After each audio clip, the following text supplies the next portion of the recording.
What is good, IBT family? We have reached both week 16 of the fantasy football season and Christmas week. We make our bold predictions, answer your questions, and talk a little Dynasty stashes today on the program. Grab some eggnog, kick back, and let's ride. It's the IBT podcast coming at you. Cause I've been in tune, out of touch, coming off the bench, trying to shake the fun, check a stat line, see who's up, that over under hit too clutch. And I'm trying to avoid getting carried away with the jet sweet sleeping on a trick play, predicting all of my moves like they seen every play. And so I'm running it back, head down, get out of my way. And it's for the law with only one thing to do. I guess I'll say a prayer and put it all on the line for you. What they don't know, something they haven't seen. I find a gap off the screen and hit them right in between. Yeah, I got it, and I got it. Just one thing to say, yeah, what they don't know, something they haven't seen. I'm off that mean Joe Green, it got me fading between. Yeah, I got it, and I got it. The In Between Fantasy Football Podcast.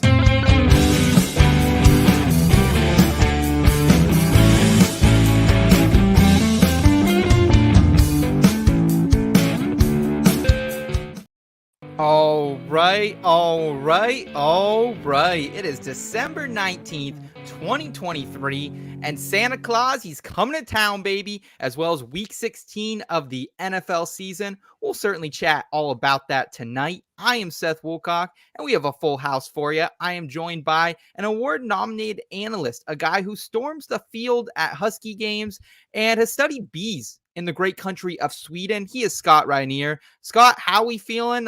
Fantasy semis coming at you here in week number 16. I'm excited for the teams I have that are still alive. There's a piece of me that's excited for the season to be over. Yes. But yeah, I mean, this is a really fun time of year. It's holiday season. I'm off work until next week. Let's go, baby. Focus on the holidays, focus on these semifinals, and then just in, real NFL football terms, lots of playoff chases taking form and the race for the NFC number one seed. That Seahawks had a thrilling victory last night. It was really fun to watch. Sir. I watched the last play with some strangers in a restaurant bar, and you know how sports go. We were strangers, but we were high-fiving and hugging. But it did help the 49ers in their bid for that number one seed. So not all good. But no, things are good, man. Well, I'm glad to have you here, man. Glad you can put a little of that PTO in and enjoy some football, some family over the next couple of days. And guys, we're also joined by a guy who actually puts the holly in the jolly. He has AA batteries for the entire block on Christmas morning. That's just the type of dad he is. He's the founder of Pros with Joes, the founder of Green Screens Media, Eric Romoff. Also, now the champion of the IBT Office League. Congratulations, Eric. Here are your flowers, my friend. Hey, honestly, probably the best flowers I will get all season. I was sweating that one out, wanting to take it down. Glad that we can get our first championship of 2023 on the books. Got a few more that I'm chasing away. I don't know what you're trying to do to me, making me out to be like the Energizer Bunny, just doling out batteries left and right, but we'll leave that for another day. The important thing here, Santa Claus is coming to town. I got my Christmas wish, which is streaming right here with Scott Rainier tonight. Just the dogs tonight. I can't wait for this one. The dogs in the house for sure. And we are packed like Jeff Bezos pockets this time of year, folks. We got headline hijinks. We're going to give you our week 16 bold predictions. And then we're going to do some from the forum, take your guys' questions from the chat. If you have anything we can help you with heading into your fantasy football semifinals. And we'll also take some questions from over there at the FF Advice Network as well. And then we're going to round it out with some in the scope. We're going to talk Dynasty stashes today. Not too many waiver wire targets, and if there are waiver wire targets, there's not really the after waiver guys that we want to snag. So we're going to talk Dynasty this week instead, a little bit, shift gears. And we're also joined by the fan favorite of the show, audio producer Kyle Scott in the back end. Kyle, how are we doing despite the early exit in one of our favorite leagues over the weekend, my friend? We are trying to keep our spirits high despite your one and only girlfriend Katie doling out the loss. Yes. In a league of only upsets in the playoffs. So I'm not the only one, but I'm probably the most upset about it. I'm going to be honest. I am pissed. Yeah, I sent a nice little message earlier in that league. Wow, all first round upsets. Congrats, guys. This is a great league. Very competitive, very fun. I never heard back from you, Kyle. So obviously a little salty, a little bit of salt in the wounds for you still. That's all right, though. It's all right. Guys, we also have the IBT family join us live today as well. We got Albert in the chat. Good evening, Albert. Thanks so much for joining us. We appreciate it. And we got Rachel Tootsie Pop in the chat. Hey, fam. Hey, Rachel. Thanks so much for checking us out here on Tuesday. And we got Kenny Stay Trill.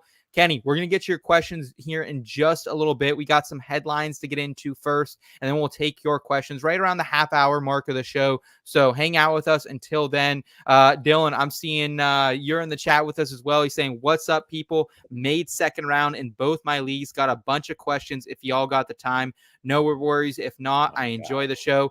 Dylan, right around that 30 minute hour or mark on the show, we're going to get to your questions here and from the forum. So go ahead and put those in the comments for us, and we'll get to those when we do. And I just want to shout out the IBT family. We're having some really strong numbers here on the YouTube, over on the website right now. And it couldn't be done without the full cast of characters we have on staff and everyone in the audience here. Your guys' our success is your guys' success as well. We're continuing to work up towards about the 1,000 subscriber mark, so we appreciate all the support. And Eric, we're already kind of working on some cool content plans for next year to bring more content just to everyone. Yeah, absolutely right. The NFL, or I guess the fantasy season, is going to come to a close first, followed shortly thereafter by the NFL season. But the IBT season keeps rolling on strong, right? Plenty of fun stuff planned for the new year. So make sure that you are subscribed here on YouTube. Make sure you're checking out all the great content that we're pushing on the website. Hell yeah. Some fun segments we're going to unroll here in 2024. So make sure you guys are subscribed to check that out. And we got NASCAR season coming back, PGA season as well, to give you that little fix until next football season. But let's go ahead, guys. Let's kick the show off with a little bit of headline hijinks.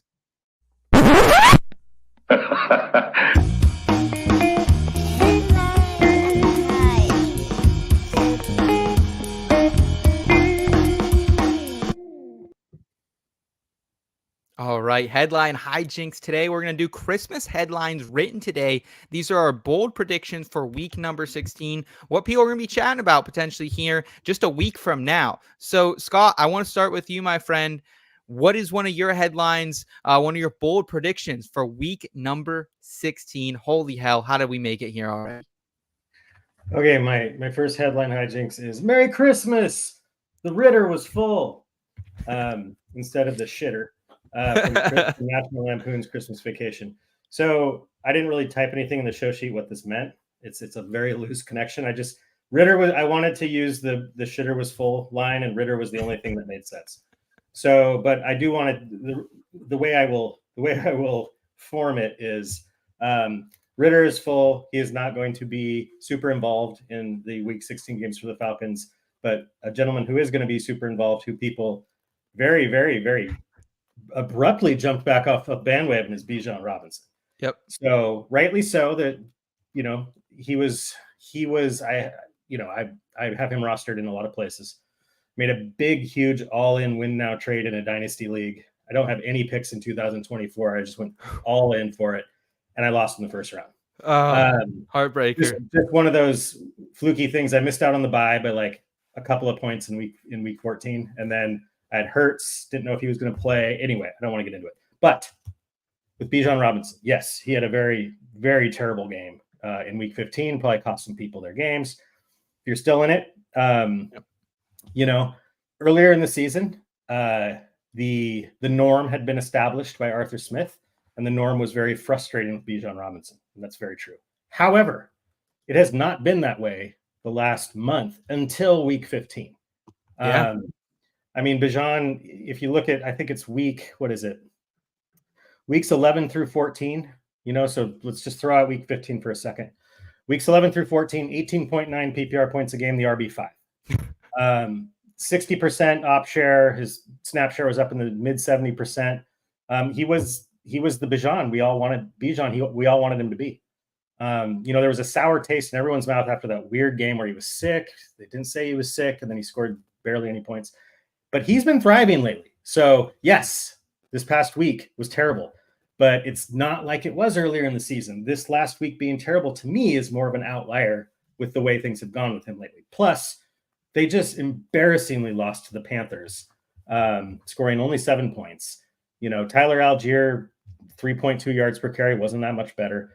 So, Bijan did fumble. I don't know if he was being punished for that. But, at some point, Arthur Smith's got to be coaching for his job. And if we hadn't seen it for the last month, I'd be way more skeptical, like we all were earlier in the season. But we have. So I'm plus if you've got him where you got him, you don't really have any other options. And you're lucky to still be in it if you have him. Yeah, I think most of the teams that have Bijan, they're still in it. They got that first round bye potentially, so they snuck by. We got Didi in the chat. What's up, Didi? So good to see you tonight. Saying she loves the mustache. Man, I've been getting compliments left and right tonight, so I appreciate that, Didi. Thank you for the love on the stash. We're bringing it back. Flavor Town's back in action here in 2023. I'm with you, Scott. Though Bijan Robinson. Look, the faith was tested once again with this kid, and none of my teams that still have Bijan are in it. But if I had him, I'm rolling him right back out here. Eric, this was kind of a game I said on Friday, like I wanted no parts of in Carolina. There's a low-scoring divisional matchup, terrible weather, no fans in the stadium, looked like a COVID game. But I think we do see some potential bounce back from Bijan Robinson. Like if Arthur Smith wants to keep his job, I think he has to play this kid. And I think that's the bottom line here. So any digression from you, Eric, about potentially rolling Bijan back out there the next couple weeks?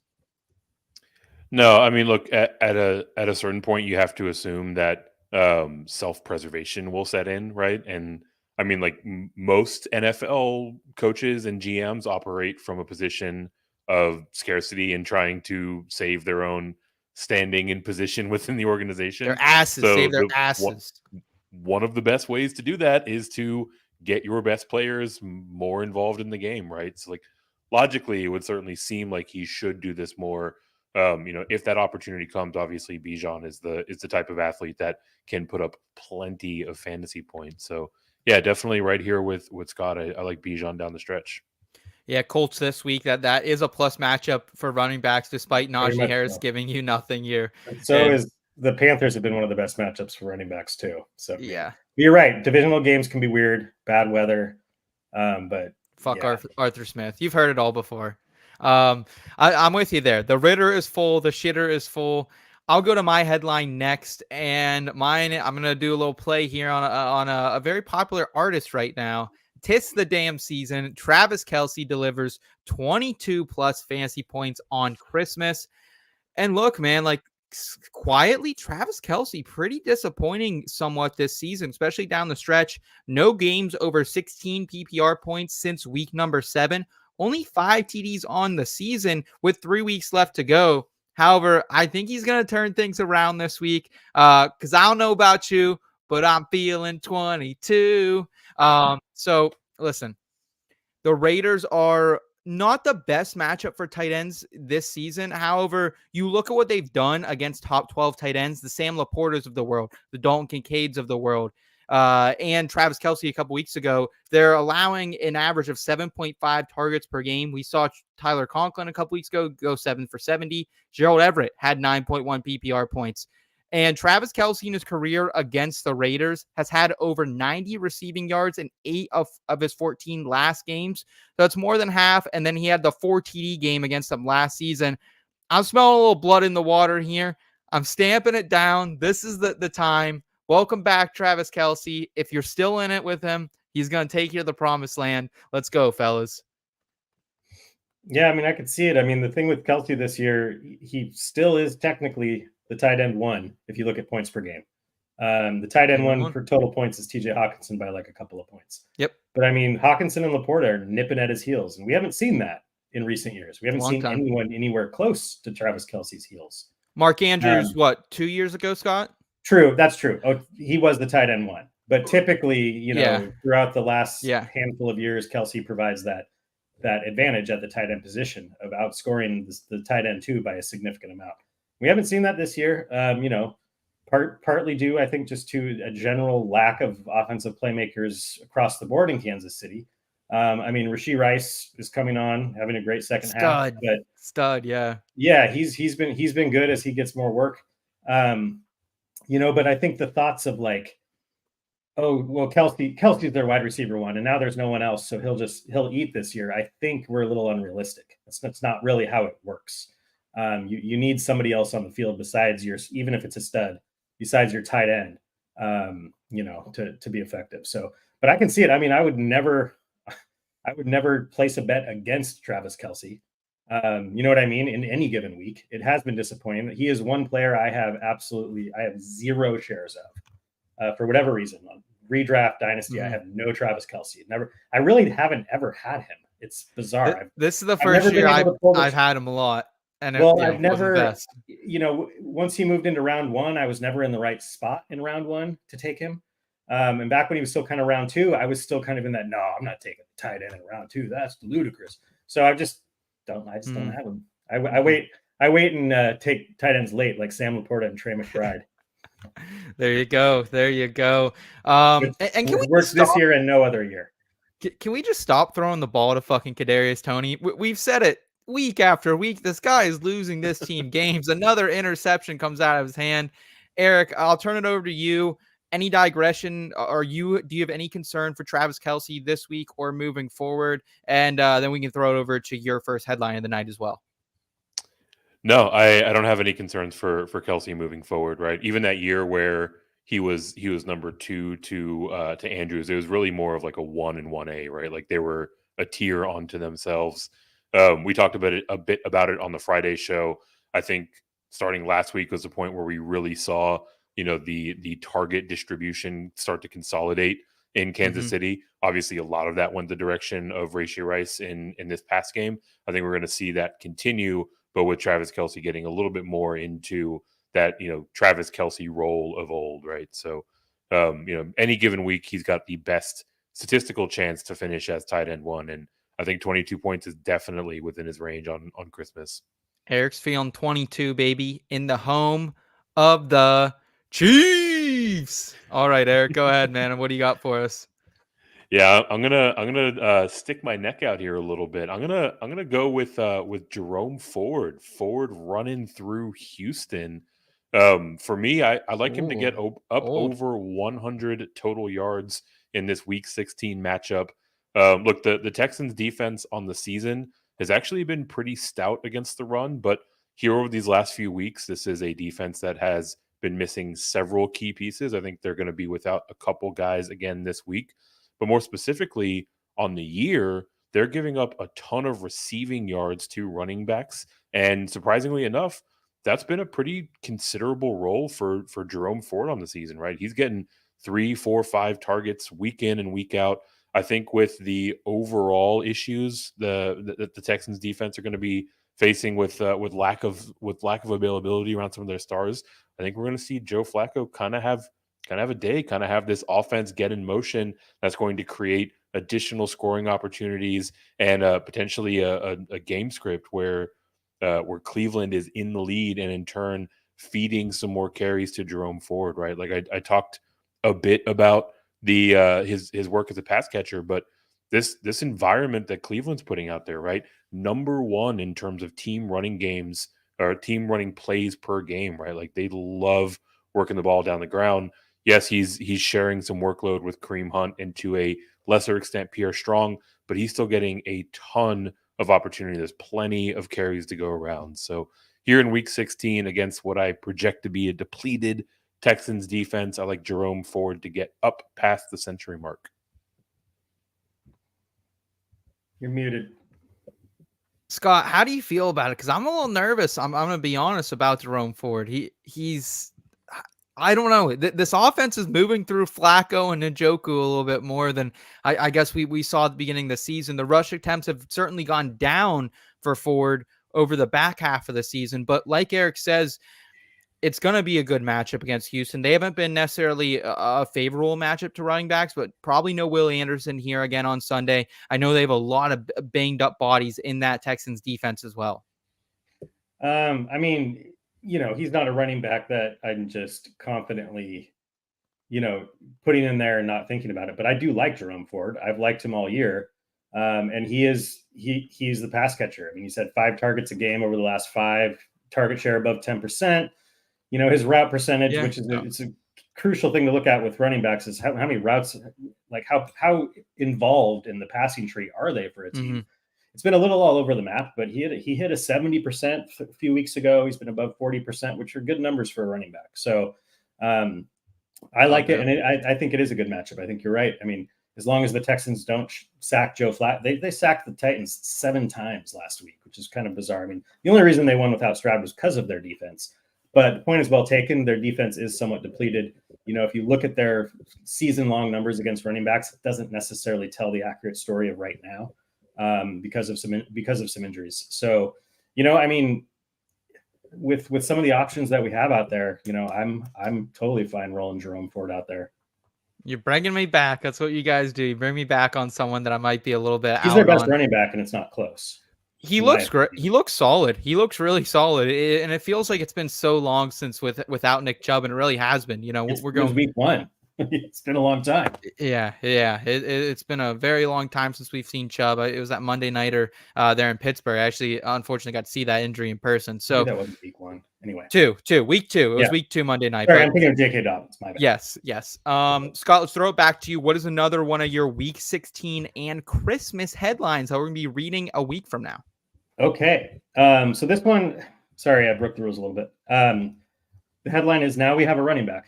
Ho ho ho. Which is the playoff. Now we have a machine gun. Ho ho ho from the one of the better Christmas movies out there, Die Hard. Allegedly. Yeah, that's your opinion. Allegedly a good Christmas movie, or I actually have never watched the full Die Hard. I've been trying to, but it's on these premium streaming services. Can we bring it to Netflix or something I pay for? Sorry, I digress. Sorry, Scott. One New Year's resolution I made with myself last year is I was not going to participate in any debates about Die Hard being a Christmas movie. You're almost there. You're like 5 days away. Right at the finish line, my guy. And the running back I'm talking about and the team I'm talking about are the Bills and James Cook. One thing that the Bills have lacked, I think, in the past, again, handful of years is just a true, stud number 1 running back. And James Cook is that. This isn't really a specific take about week 16. You're playing him. You're playing him in week 16 against who are they playing against again? The Chargers. Yes, just gave up 63 points to the Raiders. Yes, so I mean, he's been on absolute fire the last 3 weeks, above 20 points a game, and he had above 30 this past week. But this is more just an opportunity for me to eat some crow, because I did not think this would be the outcome for James Cook. It wasn't that I didn't like his talent. It's that he had never been a workhorse, anything close to a workhorse prior to this season. And, I used that as my basis to be like, I don't think he will just all of a sudden become one in the NFL. Well, he is one now. And in retrospect, looking back, this has been kind of a season of norms and tendencies and historical trends being broken, right? We got, Tank Dell and Puka Nacua, wide receivers drafted in rounds that receivers don't typically have this kind of success. We got Devin Achane, Jahmyr Gibbs, at sizes that don't typically have Kincaid on the tight end side. We've got, pick a rookie tight end that was helpful for you this year. That's typically not something that's happening in a given year. I mean, even Tucker Kraft, for God's sakes, is helping fantasy teams. TK, right, baby. So anyway, but I was wrong. I watched that entire game, and he looked awesome. Best player on the field. It should have been higher. He dropped a touchdown, an easy touchdown, walk-in touchdown. He dropped it. It should have been even higher. He should have had over 40 points. So I guess I think he's gonna be one of those players, because you didn't have to draft him that high. He's gonna be one of those players that's gonna be on a lot of championship rosters. First of all, why the hell is Sean McVay giving Josh Allen the ball after what James Cook just did? That was kind of out of pocket a little bit. But Sean McDermott, sorry, my apologies there. But I think James Cook, RB3 on a points per game basis since week number 10, overall RB7 on the season. I mean, he's just kind of flourishing here now that Joe Brady's taken the reins a little bit. It's hurt Dalton Kincaid. It's hurt Stephon Diggs. It's hurt Josh Allen, but the Bills are winning games. And, everyone kind of knew what the recipe was going to be after that first drive. Hey, let's just run it the fuck down the Allen Cowboys' threw throat. 15 passes in that 15 game. passes. You don't see that much. Ridiculous. And Josh even said afterwards, like, it was kind of weird that he didn't have to put the team on his back and do as much, but hey, celebrate it, man. And if you were one of the people who not only rostered and drafted James Cook, but held on to him, congratulations, because I'm with Scott. I think there's potential league winner against the Chargers here in week number 15 or week number 16. Then we'll see Patriots a little tougher at home in week 17, but still great play. So the Bills, like they're one of those teams every year we talk about the teams that like they're not going to get a bye. Right. Like they're probably going to make the playoffs, but they're going to be a team no one wants to play in the playoffs. Yes. Like their defense has gotten a lot better. Like they're a dangerous team right now. The old switcheroo on us here late in the season. Eric, I'm going to switch it back to you. What is your headline here, your second one for week number 16 and the holiday season? Yeah, my headline is Fields of Dreams. Justin finishes week 16 as QB number 1. Watching Field of Dreams is a bit of a deep cut. It is a family tradition around Christmas time. So this is a Christmas headline only onto me and like 5 other people. But nonetheless, Justin Fields walks into what has largely been, the nuts matchup against quarterbacks this season in the Arizona Cardinals. And apart from last week where he faced a very tough Cleveland defense, he's been electric since returning to the field a few weeks back, right? He's got several point totals up past 20. He's got a 33 on his ledger, which was a QB1 finish earlier this season. And specifically, we were talking about consolidated target distributions earlier with the Chiefs. I mean, it is DJ Moore season since Justin Fields has returned. Yep. DJ Moore gets that beautiful matchup against Marco Wilson that I think we'll be able to take advantage of. So I think we'll see the Bears really come out and make a statement. I think Justin Fields in particular is really trying to grab next year's job while he has the opportunity to. I think he can do so by making a statement win. And I think he does enough through the air and on the ground to finish as QB1 this week. Yeah, I mean, the Cardinals are exactly the matchup you want to play Justin Fields against right now. Over the last month, they've been a top 6 matchup for opposing quarterbacks. So I'm with you there. I don't think there's much more to add on Justin Fields. I expect him to run a lot on Sunday. So Eric's he would have had an even better day against that tough Cleveland team if Mooney just held on to that fucking Hail Mary. Like poor Justin Fields. You're an NFL wide receiver, and it's lap. I mean, I really lay on your back and have someone drop a ball into your lap and see if you can catch it. And Darnell Mooney is the only person that would punt that thing up into the stands. He had 2 picks that were not his fault. They were both on the Hail Mary attempts last week. At the end of each half, yeah. So could have been a bigger day for Justin Fields. Hopefully y'all held on and are moving forward to week number 16. I'll round us out before we get to the good people's questions in the show with my final headline of the night. And it is how Lamar Jackson stole Christmas and tripped to the championship.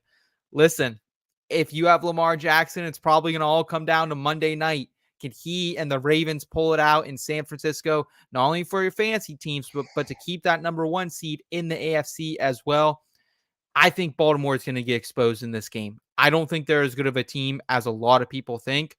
I think the wide receivers are going to get shut down by Charvarius Ward. They just got shut down by a very poor Jacksonville defense. Fred Warner and this linebacker core is a great matchup for Isaiah Likely, who's had some boom games as of lately. And Keaton Mitchell is actually a huge fucking loss to this run game. I don't think they'll be able to move the chains as much with Gus Edwards and the ghost of Justice Hill back there. And Ronnie Stanley, left tackle, probably going to be out this week with a concussion. That can't be the play against Nick Bosa and these boys. Like, I think San Francisco, they've found their swagger defensively. They've been a bottom 10 matchup against the quarterback position over the last month. That's really swung back their way. And more interceptions than touchdowns in that span as well. So I'm lower than Lamar Jackson than consensus this week. I know a lot of people still want to play him, but like, if I just happen to have picked up one of these other guys who has been balling out lately. If I have a Brock Purdy, I'm firing up Brock Purdy this week in the same matchup. I prefer Purdy, and like it'd be a big nutsack play. It'd be a throw it over the yeah, Eric knows where I'm going. I would highly consider playing Baker Mayfield over Lamar Jackson this week. I really think it's not a bad play. So, that's my thoughts. Lamar Jackson, he's the Grinch this year. People aren't going to be too happy with him, Scott. I mean, at this point, you can't like a matchup with San Francisco. So it's not an ideal matchup. But I'm definitely not starting Baker Mayfield over him. I mean, Brock Purdy. Two-time Heisman winner. Two-time Heisman winner, Baker Mayfield. I mean, like you can't really bet against that guy either. He's got to have the highest yards per attempt. He always has like 23 attempts and 4 touchdowns and 300 yards every single game. It's crazy. As a Seahawks fan, it's super frustrating. But Lamar Jackson also is 1 game removed from almost 33 points, fantasy points in week 14.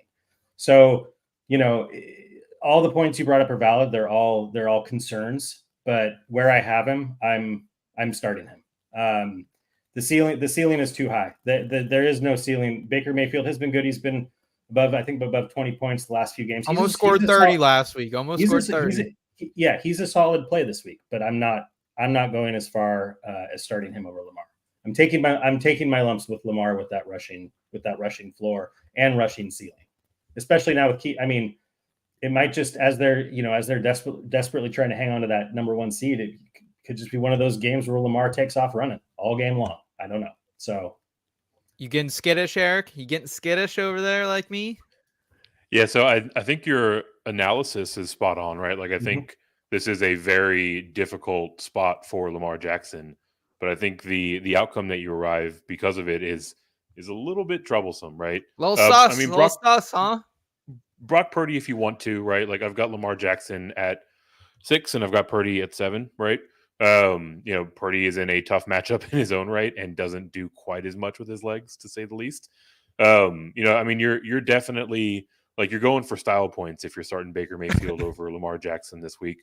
I think what we potentially see both in the context of this Baltimore offense, but also in the context of kind of the counterpunch to this incredible edge pressure from San Francisco, is you just run it up the middle, right? Like run away from where the pressure's coming, and there's going to be lanes there. And there were plenty of times where we not only saw it in the play calling and how the plays unfold, but also plenty of commentary, plenty of statements in press conferences and after practices where Lamar Jackson really wants to save his legs for those moments where the team needs it the most. Arguably, this is that point, right? So, I mean, it's a little bit down narrative street, but nonetheless, while he's much lower than I typically have him, I mean, I've still got him well inside the top 10, and I'm likely firing him up where I have him. Fair enough. I appreciate it, gentlemen. Let's go ahead. Let's get to the good people's questions in from the forum. If you're up, stuck, thinking about what to do, here in between, we got advice for you. Back and forth all day, trying to pick the play. Let's hear what them boys here had to say. Presented by the Fantasy Football Advice Network. Shout out the Fantasy Football Advice Network. And guys, we are real picky with who we bring on as a sponsor during the fantasy football season. We don't want to push stuff down your throat when it's not a good product. This is a product that my team and I, we very, very, very much believe in. The platform, the creators behind it, the community they're building over there. And this is, if you haven't been over to it yet, check them out at fantasyfootballadvice.com. This is the fantasy football community where creators and players can support each other. It combines apps like Patreon, Discord, Facebook, Instagram. So there's so much you can do. If you're a newer creator in the space and you're trying to find a way to monetize your content, well, you can do it over there. If you're just trying to find a way where you get fantasy football advice and questions answered quickly, you can do this over there. So check them out at fantasyfootballadvice.com. You will not regret it. It is free to join. And let's go ahead. Let's get to some of the questions in the chat before we pull up the question we have from over there at the forum. And first one here in the chat tonight, I believe it was from our guy, Kenny Staytrail. What's up, Kenny? Thanks for joining us, man. Pick 1 RB, 2 wide receivers, and 2 flex, full PPR, Super Bowl week for me. Okay, do or die for him, Eric. Bijan Robinson, Austin Eckler, Devin Singletary, Joe Mixon, Cooper Kupp, Brandon Ayuk, T. Higgins, Zay Flowers. Oh, geez. Oh, wow. So he's got a good team. He's got a good team. Do you put your money where your mouth is, Eric? Last week you said you were potentially thinking about benching Austin Eckler here in week number 16. Are you doing it here with Kenny Statrill? I don't think that I am. This is an embarrassment of riches. So for me, I'm going to go with Kupp and Higgins at the wide receiver spot. Actually, I'll go Kupp and Ayuk. They're right next to each other, but I need to adjust my rankings there. Then looking at the running back position, I mean, he's almost got them in exact order. I would go Eckler and Bijan here. I'm right there with Scott's takes earlier that I think Bijan does get more opportunity and does a lot with it. The concern for Eckler that I stated a week or so ago was more of a macro point overall, right? I think in this matchup in particular, I think we can see him specifically catch a lot of balls out of the backfield in a game where they are slated to be trailing by a ton. So I like that volume here. And that leaves me with one spot to go. Let's go with Mixon in that last spot. Okay. Mixon there for you. Any digression from you here, Scott? I think I would definitely go Bijan and Kupp and Ayuk in my wide receivers. I think I'm probably Higgins in the one flex. And then probably Singletary. I think Flowers is probably my only guy left on the outside here. Are you with me there? Pretty much, yeah. I mean, if I'm looking at it, so pick one RB, I'm picking Bijan. That's my RB, so that's done. 2 wide receivers, Kupp definitely is the first. And I'm right there with Eric. It is almost a dead heat between Ayuk and Higgins. They both have not great matchups. So, I'm probably just going to go as good as my boy Jake Browning's been. I'm just going to go with the better offense. So I'd go with Ayuk as my second wide receiver. The 2 flexes. Oh, I didn't see Mixon in there. I don't really want to start Eckler this week. I don't want to start him. Like that offense is, I mean, it might bite me in the ass, but like it's broken. That whole team is broken. I mean, that game was crazy. It was like, yes, the Raiders DST was a good play with Justin Herbert, Keenan Allen out, but Justin Herbert and Keenan Allen don't play defense for the Chargers, and they gave up 63 points to the friggin' Raiders. So I don't know if I want to be starting Eckler. I might go Singletary and Mixon after that. Yeah, I might as well. I definitely misread this at first. I mixed over or missed over Mixon there. So yeah, I think Singletary is the guy right now. I mean, sorry to say it, Eric, but Dameon Pierce is not. He's a thing of the past at this point. I've already issued my apology. And I know. We haven't potted together that often, but I know one time we definitely talked about Pierce and Cam Akers and Rashad White and blah, blah, blah. Specifically in the context of Pierce or Rashad White, which couldn't have had 2 more differing finishes to the season, right? Yeah. Well, I told people Brock Purdy would never be a thing in fantasy, so we all have him. But Singletary, I mean, he had 30 touches carries last week, so. And I mean, Mixon, hate on him if you want, but he scored a touchdown in it seems like 4 or 5 straight games, and he's still, Chase Brown's getting some play, and Chase Brown has had some big explosive plays, but Mixon is still the guy. I mean, Pittsburgh's not a great matchup, but he's still the guy. So, I think Eckler's he's on my bench in this situation. Yeah, I'm with you there. And no CJ Stroud. We're already in confirmation. Probably no CJ Stroud this weekend. Is that confirmed? That's not confirmed. He's not expected to play. Is the report. I just saw yesterday he was improving, but still showing symptoms. But, yeah, Adam Schefter just had something come out maybe a half hour before we got on the show. So not expecting CJ Stroud. So Singletary, you can't sit a guy who could get up to 30 touches. I know we had that one fucking crazy week where he didn't get barely anything, but he's the guy now, and I think they're going to use him. So, great question, Kenny. We hope we helped you out, man. Let's get to some questions here from our guy, Dylan, gracefully waiting in the chat. First league forum, full PPR, Flacco, Stroud, likely not going to play, or Mullins or DeVito at the quarterback position here. It's Flacco for me at the quarterback position. Do you guys have any digression? Houston, they're banged up at kind of all around. Derek Stingley and those boys are playing great in that secondary, Eric. So do you have any problem targeting Joe Flacco? I just think he's the safest here among all these quarterbacks, which is kind of crazy to say, even though last week I was on that Tommy DeVito, Tommy Cutlets hype train. Yeah, I don't know if I'd say Flacco is the safest, but he is the way that I would go here, right?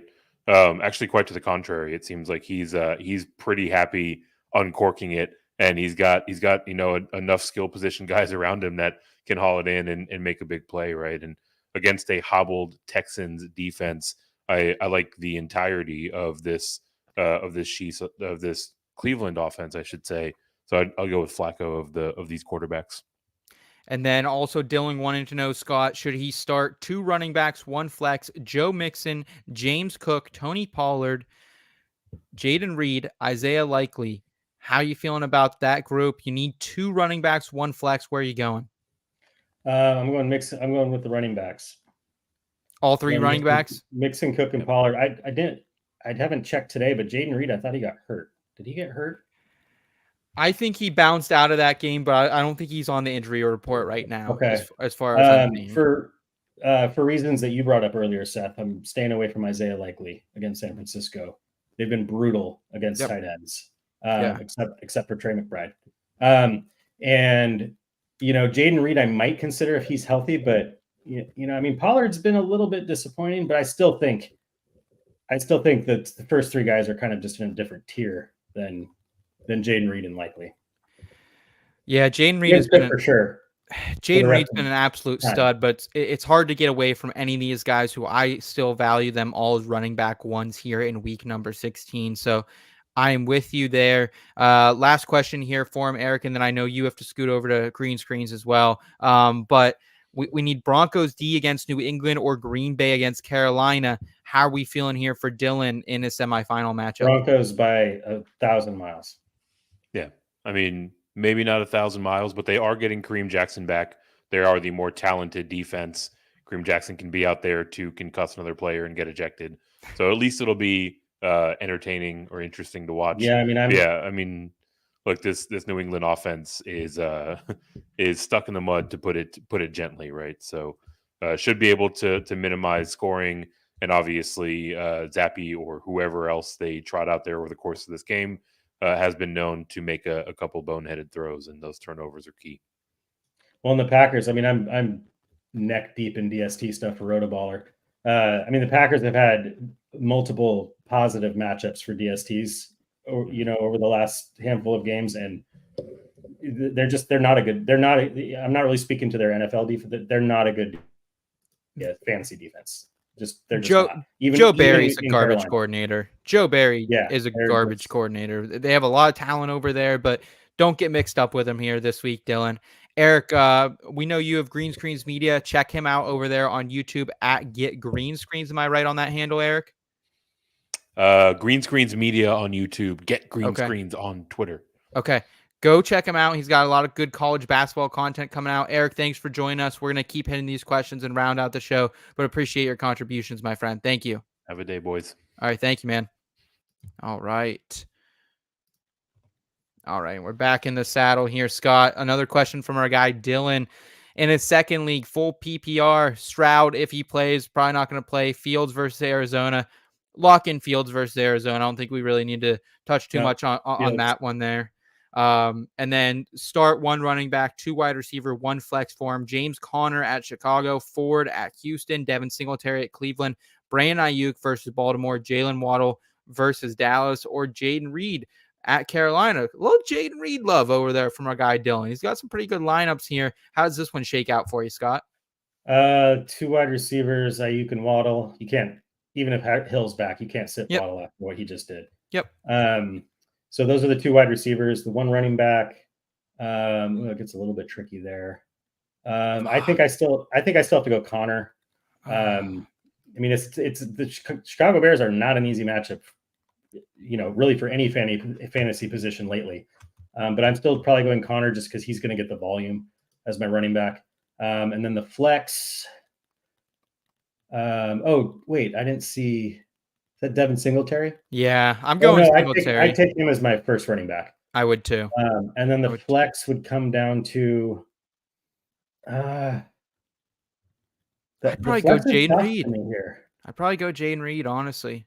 If he's healthy, I probably would too, because I don't know if Christian Watson's going to play. I don't know if it really matters.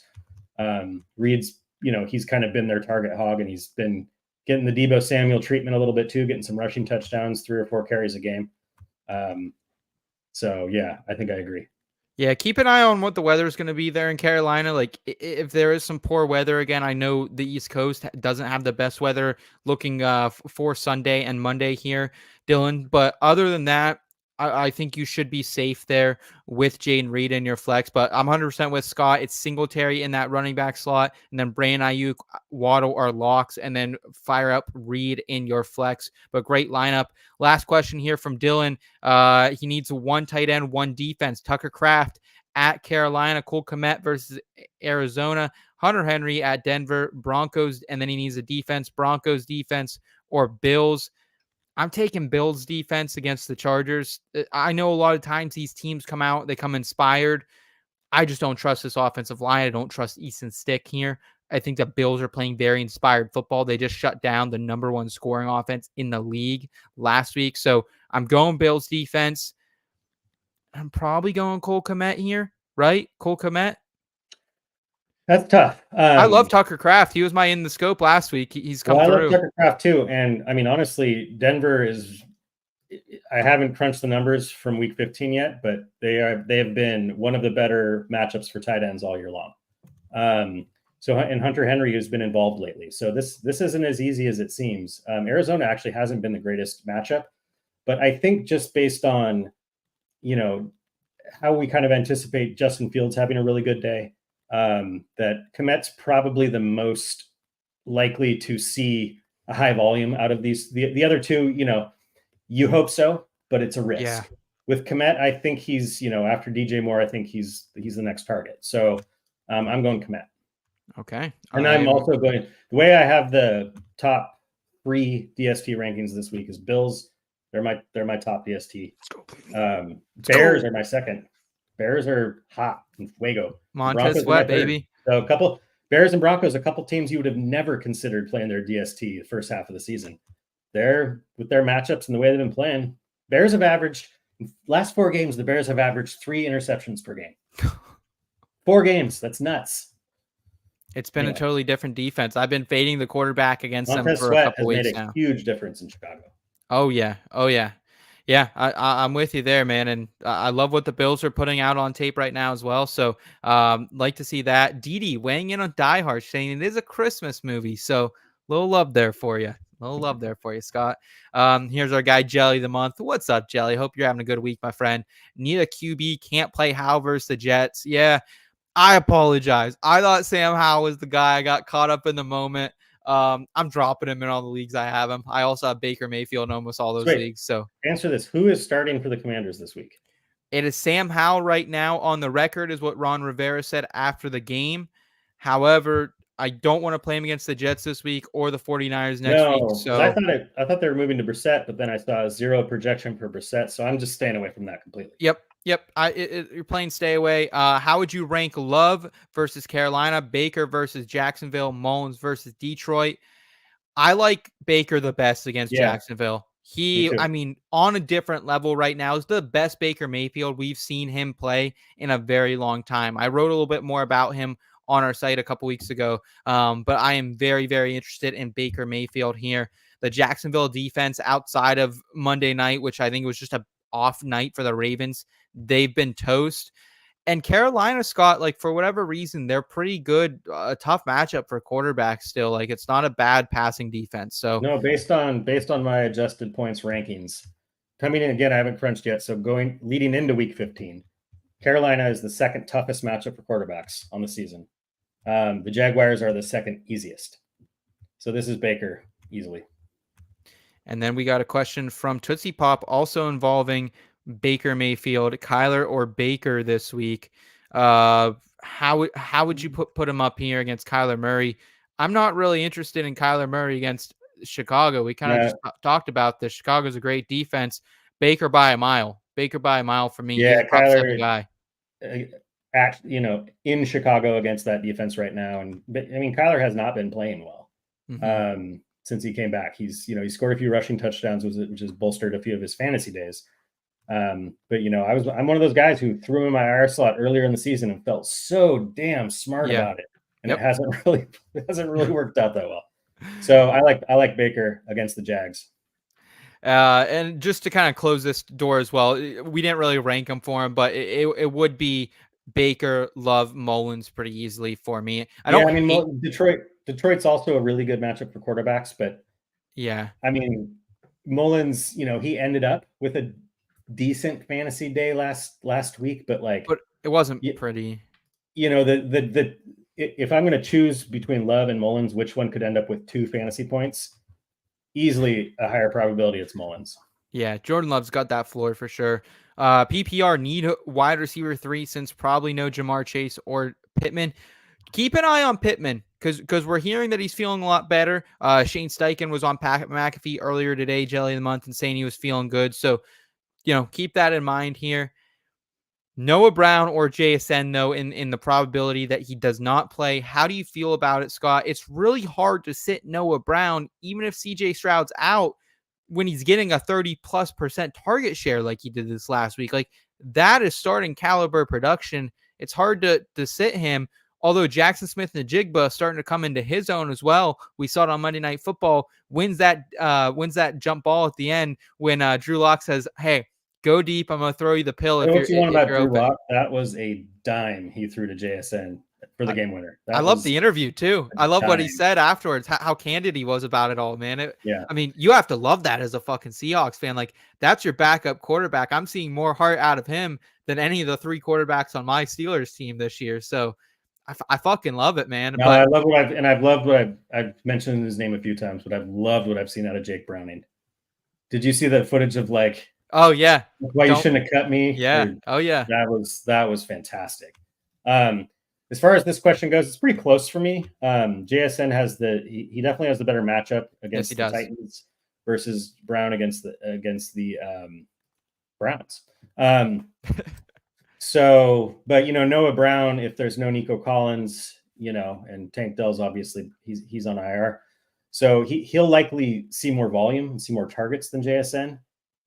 So I would say I lean Noah Brown because of that. Okay. I am with you, and the only thing I'm a little hesitant at with Noah Brown, I'm still playing Noah Brown over JSN, but my confidence level is just a little bit lower considering he's not a great receiver against man coverage. What does Jim Schwartz and this Browns defense love to do? Run man coverage out the ass. The win rate for Noah Brown versus man coverage this season, 27.7% of the time he's winning his route. That's 94th among wide receivers. So that's the only thing holding me back, but you can't go against the volume. It's the same thing with Devin Singletary. If Nico Collins is back, Scott, does that change anything? Would you maybe go JSN then? Because I think that might shift me a little bit. Yeah, if Nico Collins is back, I would go JSN. Okay, I'm with you there. So consensus there. If Collins is back, we're going JSN. If not, it's Noah Brown here. But just be aware he doesn't win a lot against man coverage, so it could be a little bit of an issue there. And then let's talk about our question from the forum here quickly, Scott, to round us out. And it's none other than from our guy over there, Texas Trojan. What is Jake Browning's dynasty trade value he has right now on the chopping block? He could get a 2nd-round pick for 2025 for Jake Browning. How do you feel about it? This is a guy, Gatorade Player of the Year, junior and senior year of high school. We'd love to hear that out of him. You know him probably better than anyone going to your Washington Huskies. However, only kind of had that one really year that he really popped in 2016, 6th in the Heisman that year. And was kind of just very, very mid since, kind of bounced around the league, was with the Vikings, ends up with the Cincinnati Bengals. No Jamar Chase, though. Some tough matchups coming up for him. And he is 28, or he's going to be 28 before next season. So it's hard to think that a franchise, despite what he's doing right now, would build around him. So I'm ready to move if I get value in a dynasty league, unless I need him right now. Your thoughts? Yeah, I mean, knowing what we know now, which is not a lot about next year. I mean, we were talking about this. I can't remember. Maybe it was before we went live, but this has been the year of the backup QB. There's so many backup QBs, which has been nice for people that have been struggling in Superflex formats to be able to, get a starter with a pulse later in the season. But I, just trying to forecast, because obviously when Joe Burrow's back, he's the quarterback of the Bengals. Jake Browning's not taking Joe Burrow's job. So you would have to think about him potentially being traded somewhere else. And I do think he's probably a better quarterback than some of the other starters in the league right now. But, once all these starters come back healthy, I haven't really sat down and looked at it. Like, what is a probable, range of outcomes for where Jake Browning is playing next year and beyond? You brought up his age. That's true. It's probably not going to be somebody, deciding, instead of drafting a rookie, let's get Jake Browning. Probably not going to be that scenario. But 28's not that old for a quarterback. So I could see him being some sort of a stopgap or bridge quarterback for somebody. Maybe if the Seahawks want to move on from Geno Smith and aren't ready to draft a QB yet, they can take him. But long story short, I would rather be on the second round pick side of that trade. Oh wait. Yes. We didn't see that. Did we see that yet? Did we see that part yet? I didn't bring it up yet, but yeah, that was basically the trade. 2025 second on the block for Jake Browning. I would take the pick. Okay. Yeah, I'm with you there. And like, it's kind of just good practice sometimes if you get these overperforming backup quarterbacks. Like Joshua Dobbs was going for second and third round picks earlier this season. And I had a chance to trade him and I didn't. And I feel, damn it. Yes. And so like, that's the thing with Jake Browning here too. Like, let's not forget, he's in a great scheme. Zach Taylor's a great offensive-minded head coach. He's got Jamar Chase, T. Higgins, Tyler Boyd he's throwing the ball to. So even if he is a bridge quarterback somewhere, could we get him in Pittsburgh? I wouldn't mind him in Pittsburgh. But like outside of that possibility, there's just not as much of a ceiling for him elsewhere. So keep that in mind with these veteran dynasty assets as we move forward. And Scott, let's go ahead. Let's look a little more into Dynasty, something we don't do a ton on this show. We're a bit more redraft focused, but let's do it here in this week's edition of In the Scope. I have the target in my sights. Requesting permission to engage. In the Scope. All right. In the Scope is usually our way of getting a week ahead of the waiver wire. So this is where we, after waivers run, we talk about the free agent finds that you can get. But this week, there really aren't those type of players just because like we have 1 week left. So if you want to go out there, you're kind of spending your fab. We're going to put on the bottom ticker here our main redraft waiver wire targets. A lot of guys we've talked about on the show already. Baker Mayfield, Jake Browning, Joe Flacco at the quarterback position. Consider going after them if you need some help at that position. At the running backs, guys we've talked about in recent weeks who are still out there in majority of ESPN leagues, Jarrett McKinnon, Clyde Edwards-Helaire, Ty Chandler, Zamir White. These are some guys who could change things for you a little bit down the stretch. Noah Brown, Zay Jones. We won't go through the rest of them. But Scott, we want to talk about some dynasty stashes because this is the time as a manager in dynasty leagues. I'm sitting around and I'm looking for guys that I can add to the end of my bench, especially in a rebuilding scenario that don't have any value right now, but could, by the time August rolls around, be that next hot commodity. So I'm going to throw it over to you first, man. Who is someone you're looking out for? And just if they're out there available in your free agency, you're going to add them to your team as we head into the new year. So this is a receiver, rookie wide receiver who I liked. There wasn't a lot of hoopla that he was going to make much of an impact in 2023, but it's Tyler Scott for the Chicago Bears. Just kind of an under the radar guy. He hasn't really gotten a lot of run this year. He was a guy I was first turned on to by JJ Zacharyson with his prospect guide. His prospect model really liked Tyler Scott compared to kind of the consensus. So that's what caught my attention. And I mean, Darnell Mooney, I didn't look it up. I don't think they chose to honor his 5th-year option, and he's a free agent after this year. Yep. And I don't think he stays in Chicago. So I think, DJ Moore, I think Tyler Scott has the talent, and he had fairly decent draft capital, pretty good college profile to slide in there as their wide receiver too, starting next year. He's only 44% rostered on Sleeper. So he's one of those guys. He's not going to do anything for you right now, but if he's available and you have the roster space, he's a guy I would be stashing wherever I could. Yeah, I've seen him on the waiver wires. I've seen other guys like Keyshawn Butte kind of in this range. Like, it's just these guys who have not shown much in their rookie year. And if you haven't shown us much in your rookie year, like there are some downsides to that. There are definitely some predicting measures that say, hey, you might not ever jump up. But hey, we saw it after years from Nico Collins. It took him a couple years to get going. A lot of these guys we're kind of seeing in the league. It does take some time. Jacoby Myers, Deontay Johnson, like it's not always, right away.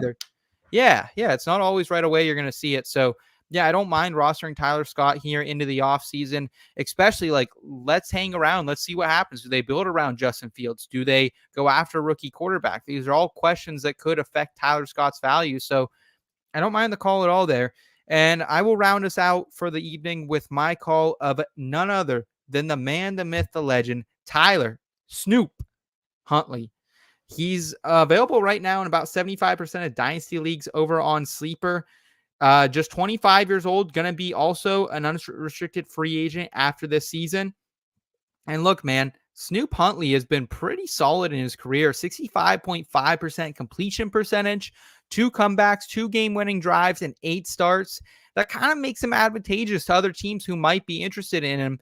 And he's also that low-key dual threat Konami code quarterback. He's averaged over 46.1 rushing yards per game in his 9 NFL starts. That includes his start against the Bengals last postseason, Scott. And right now, the only quarterbacks averaging more rushing yards than that this season, Lamar Jackson, Justin Fields. So I think he's another guy. Do the Falcons call him up this offseason? Hey, we need someone to bridge the gap here.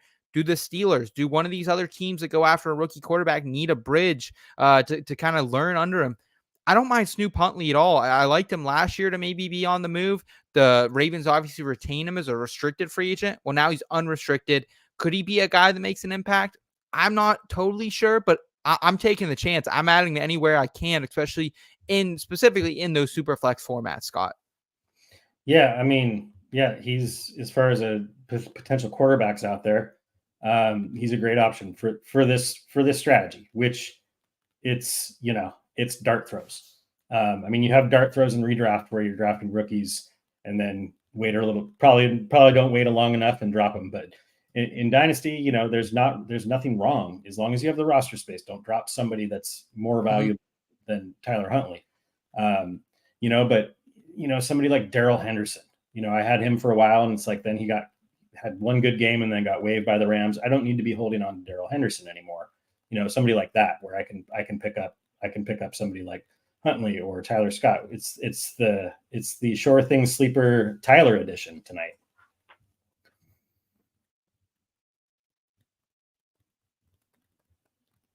It's been great to have you back on the mic with us. It was great to have Eric earlier on the show with us as well. And Kyle, we always appreciate your presence in the back end. Thank you to the IBT family who continues to make this dream come true, continues to help us build this media company. If you want to check out more content from Scott and I, you can do it over on the website, inbetweenmedia.com, or subscribe to the YouTube channel. Come back and hang out with us again. It's the easiest way to support us. So like this video, subscribe to the channel if you guys haven't already. And hey, I hope everyone has a great week number 16. Scott, how many semifinals you got ripping this week? 4. 4. All right. Well, hopefully you go 4 for 4, my friend. And we're sitting here talking about a couple championships you acquire in the future. Good luck to the IBT family out there. And hey, we'll catch you guys on Friday. Until then, you know what to do. Keep it in between. Thanks.